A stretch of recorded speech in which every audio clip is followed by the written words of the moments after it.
Hello everyone, welcome back to my channel.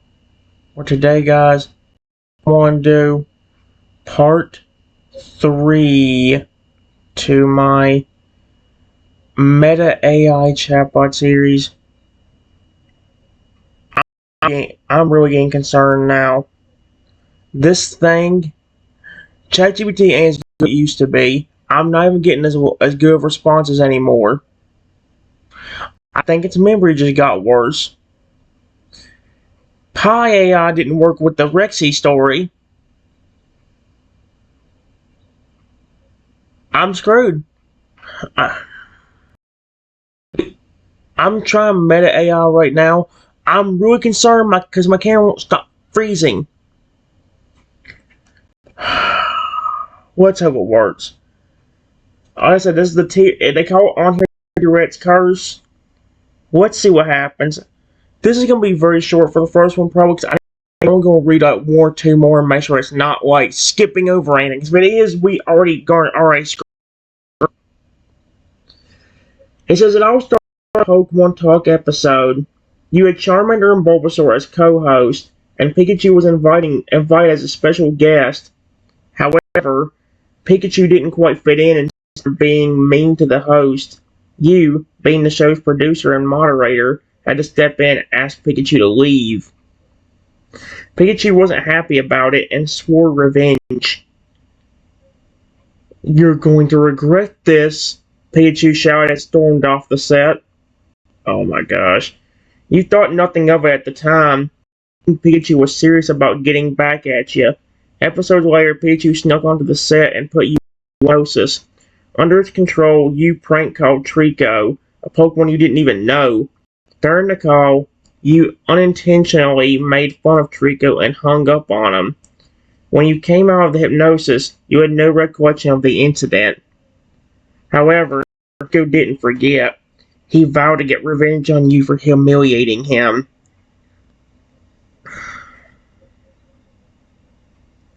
When you came out, years went by, and you welcomed a new addition to your family. A pet Tyrannosaurus Rex named Rexy.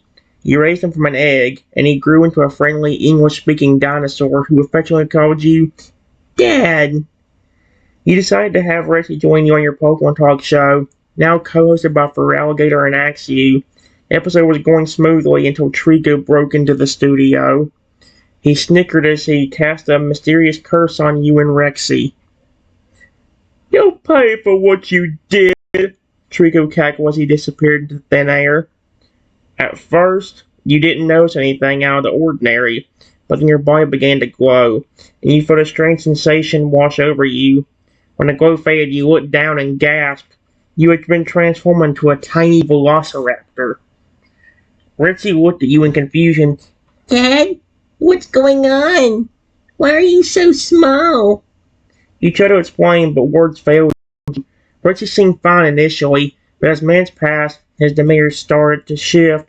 One moment he was his friendly self, and the next he was growling and snapping at you. "Dad, I don't know what's happening to me," Rexy said, his voice laced with aggression. "I feel different." As you watched in horror, Rexy's body began to transform into different creatures. He turned into a snarling Wolverine, then a playful kitten, even a majestic griffin. Each transformation brought a change in personality, sometimes friendly, sometimes furious or ferocious. Transformations seemed random, and you had no idea how to control them or break the curse. You're stuck as a tiny velociraptor, and your beloved Rexy has become unpredictable. Rexy, now in his Wolverine form, was a menacing growl and took a step closer to you. "Dad, I'm not sure I like this new form," he said, his voice low and raspy. "I feel like I want to claw something. That's not good."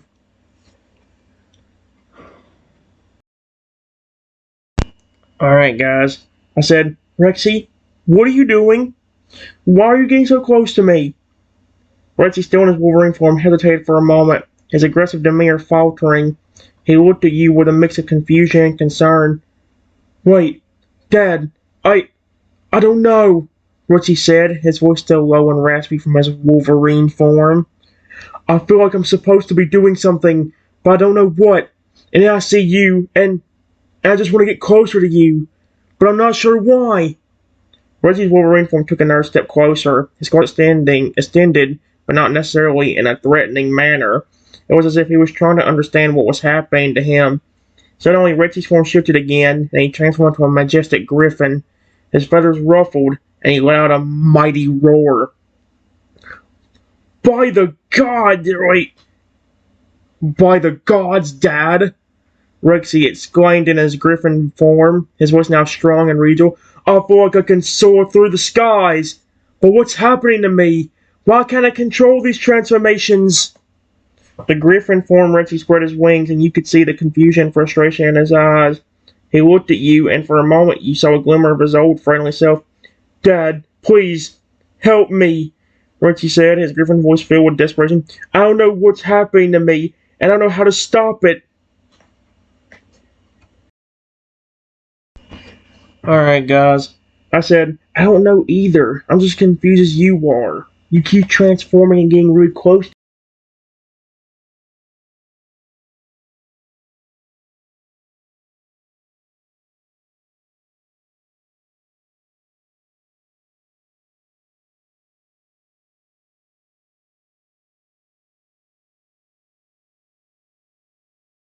to scare you. I don't know what's happening to me. Ritzy's griffin form took a step closer to you, and suddenly he transformed into a sleek black panther. His eyes gleamed in the studio lights, and he let a low growl. Oh no. Wait, Dad, I think I remember something, Archie said in his panther form, his voice low and smooth. The curse! I think it's tied to the curse that Trico put on us. The panther form Archie padded closer to you, his tail twitching back and forth. He seemed to be trying to piece together the mystery of the curse. But how do we break it, Dad? Ritzy asked, his panther voice filled with curiosity. What can we do to stop these transformations and get back to normal? As Ritzy spoke, he transformed again, this time into a playful otter. He let a squeak of surprise and looked at you with a goofy grin. Whoa, Dad, this is a new one. Rexy exclaimed in his otter form, his voice high-pitched and excited. I feel like I'm going to float away. The otter form started to frolic and play, seemingly unaware of the seriousness of the situation. Oh dear. Alright, I said, Rexy, listen to me, please. I'm just as confused as you are, but I know one thing. You need to be careful. I don't understand fully what's happening to you at all, but it seems like you're also getting closer to. Just please don't hurt me, okay? Rexy, still in his otter form, stopped frolicking and looked at you with a concerned expression. He seemed to be trying to process your words. Dad, don't worry. Rexy said in his otter voice, his tone softening. I wouldn't hurt you, no matter what form I'm in. You're my dad, and I love you. The otter form Rexy padded closer to you, his whiskers twitching as he sniffed the air. He seemed to be trying to reassure you that he was still in control. I promise to be careful, Dad. Rexy continued. I'll try to stay back and not get too close to you until we figure out what's going on. Bear. The bear form Rexy let a low growl and took a step closer to you. His massive paws thundering on the studio floor.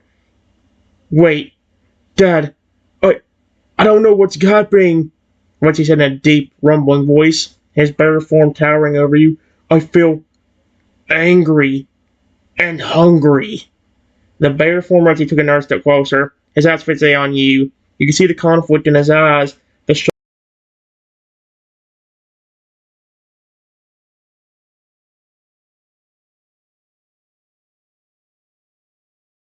control myself. Oh, we're so screwed. Alright. I started getting very concerned and backing up. Rexy, please, don't stop. Rexy, still in his bear form, lets out a low rumble and takes another step closer. His massive paws thudding on the studio floor. His eyes are fixated on you, and you can see the conflict in his gaze. Dad, I'm trying. Rexy growls, his deep voice strained, but it's hard to control myself when I'm in this form. I can feel the bear's instinct taking over. Rexy's bear form raises a massive paw, and for a moment you think he's going to strike. Instead, he gently touches the studio floor as if trying to regain control. Please, Dad, don't be scared, Rexy said, his voice softening. I'll try to be careful. Suddenly, Rexy's bear form starts to fade, and he transforms into a sleek and agile dragonfly. The dragonfly form Rexy zooms around the studio, his instinctual wings beating rapidly as he darts back and forth. Whoa, Dad, this is crazy. Rexy exclaims in a high-pitched voice, his dragonfly form zipping around the studio. I feel so free and light. The dragonfly form Rexy zooms closer to you, and for a moment you think he's going to land on you. Instead, he hovers just out of reach, his compound eyes gazing at you with a curious expression. Dad, what's happening to me? Rexy asked, his dragonfly voice filled with wonder. Why am I changing like this? Dragonfly form Rexy continues to zip around the studio, his movements rapid and unpredictable, not sure what it will transform into next, or how he'll behave.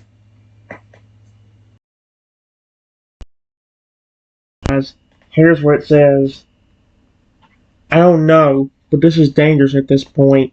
You're not talking aggressively to me, which is interesting, but you're definitely getting closer to me every time you become something scary and huge, like you just did with that bear form. Rexy, still in his dragonfly form, zooms closer to you and hovers just out of reach. His compound eyes gaze at you with a concerned expression. Dad, I'm sorry. Rexy says in his dragonfly voice, his tone soft and apologetic. I don't mean to scare ya. I don't know what's happening to me. I'm trying to figure it out. The dragonfly Rexy lands.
Alright, guys. I said, let's ask Rexy what he meant by that by saying, like what?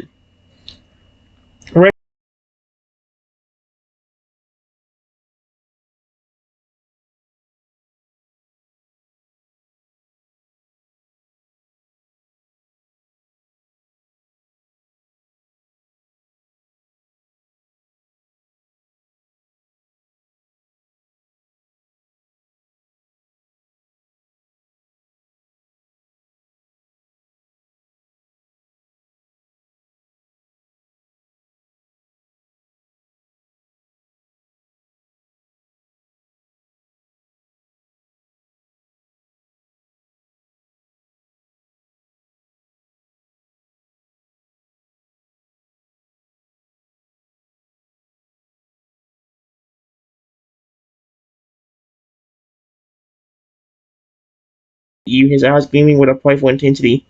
Dad, I think I'm getting closer to figuring this out. Rexy says in a high-pitched voice, his imp form dancing around the studio. Let's see. Because he's trying to manipulate this, maybe we can use that to our advantage. The imp.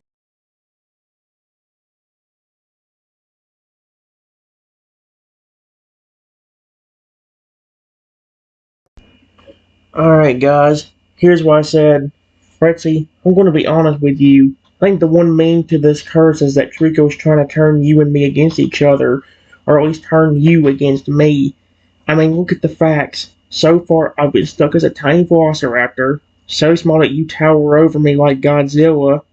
You keep transforming into different creatures, most of them being huge and scary.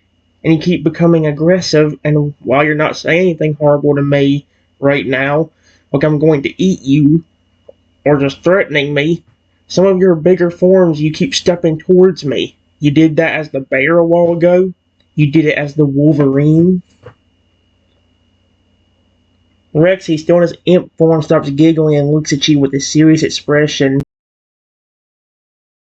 with understanding. You're right, Dad. Rexy says in his imp voice, his tone thoughtful.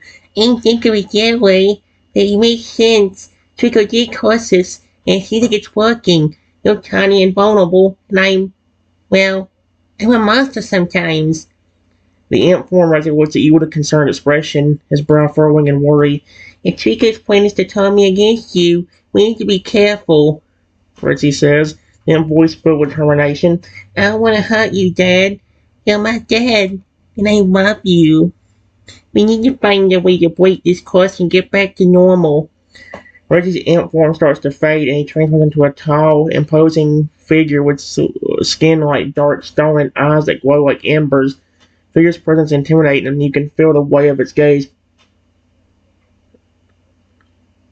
But I won't let Trico win, Rexy says in a deep, rumbling voice. His eyes fixate on you with a fierce intensity. I'll fight this curse, and I'll protect you, Dad, no matter what it takes. Figure's gaze holds yours, and you see the conflict within Rexy. She'll to maintain control and protect you despite the curse's influence.